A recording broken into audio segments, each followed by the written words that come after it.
What's up, guys? Welcome back to the channel. We're just going to do a quick video today, kind of an overview of what we're in the process of doing. The other night I was driving home and I heard a noise from the front of my car. The front driver's side wheel is different than what I have on the other three wheels, so the offset is different. You guys will get a video of that later. When I go over kind of what's going on with the car. But the front wheel was making a noise and I stopped at my grandma's house. Grandma saved the day, and I parked my car there for the night because I didn't want to keep driving it if there was an issue of brake dragging or whatever it was late at night. And I parked the car. Well, the next time I came to the car, the clutch pedal wouldn't move, and you guys who are C6 guys can attest to this, that these master cylinders get kind of messed up. They're cheap. They were made to fail so that the transmission didn't fail and that gears and things didn't get messed up. So I'm pretty sure this cylinder is not supposed to look like this. It was super hard, and I'm hoping this is the problem. I couldn't push the clutch pedal down. I'm hoping it's not the slave cylinder. So we're in the process right now of replacing it with this new Tick unit. So this is the Tick adjustable master cylinder.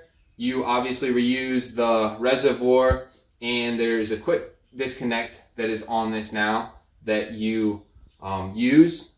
I got this one from 269 Motorsports. Tried to buy it straight from Tick, but they were sold out because this is a sought after master cylinder. As many of you know, if you're watching this video, you're probably debating on putting it in. The one thing that's different about this is that you have to drill a new location, a hole for the new, the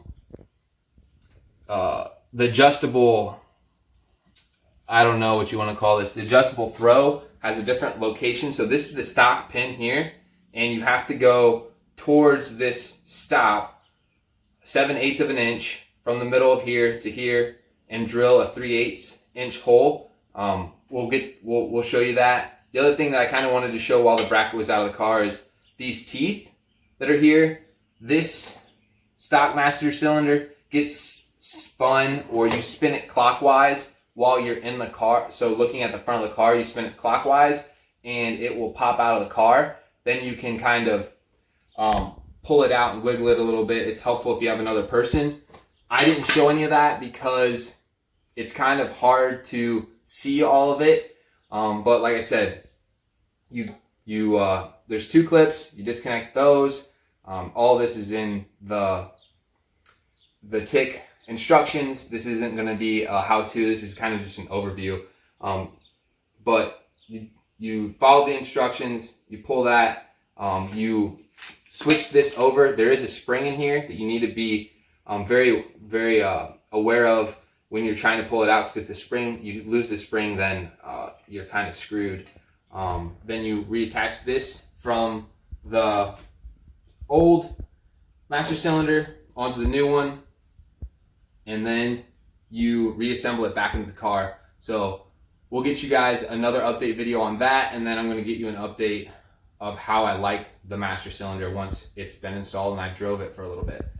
The other thing that I'm doing right now is we're waiting on a return spring. So the clutch pedal return spring, I must have cracked it when I pulled it out because they're kind of hard and brittle.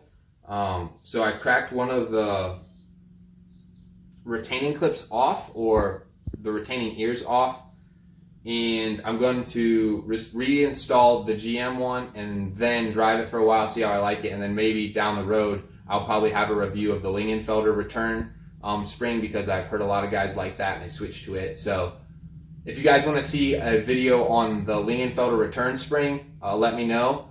But we're going to get the rest of this done, and we'll show you the highs and lows of it, and then show you it with it back in the car. Alright guys, welcome back. It's day 2 of trying to put the master cylinder in.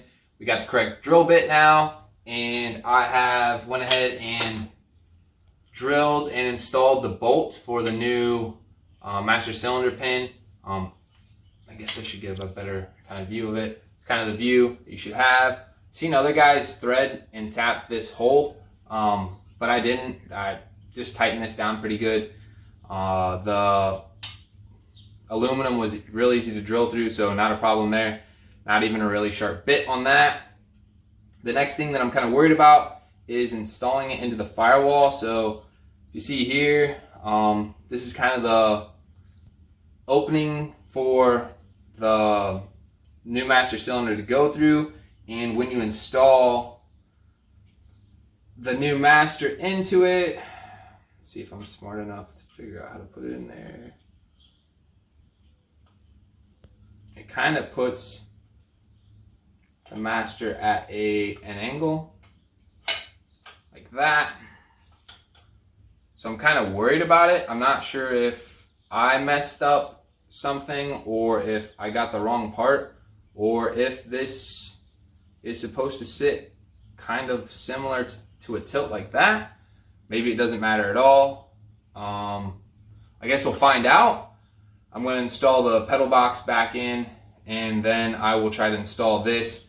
We'll see if it actually works or if it doesn't work and if I need to do something else, but I'll show you guys that, and then I'll get this installed, and then I'll show you if it's a go or a no, but we'll get back with you in a little bit. So I wanted to shoot a quick outro here for this video. I did get the master cylinder installed in the car, but the problem is there are bigger issues with the car. So I'm going to throw up a picture of the transmission or the clutch that we pulled, and I'll talk about it in the next video, but the car had a big transmission failure. So if you guys want to see that, go ahead and subscribe so that you can watch the next video. If you like this video, go ahead and give it a thumbs up. But I did like the Tick master cylinder once everything was fixed, because it just gives you more adjustability and it just feels better underfoot when you're driving. So the first gear and the reverse issues that you have sometimes go away. It just gives you more pressure. Overall, the Tick is a very good product, and I would suggest it to anybody. But thank you guys. Have a great day. God bless. See ya.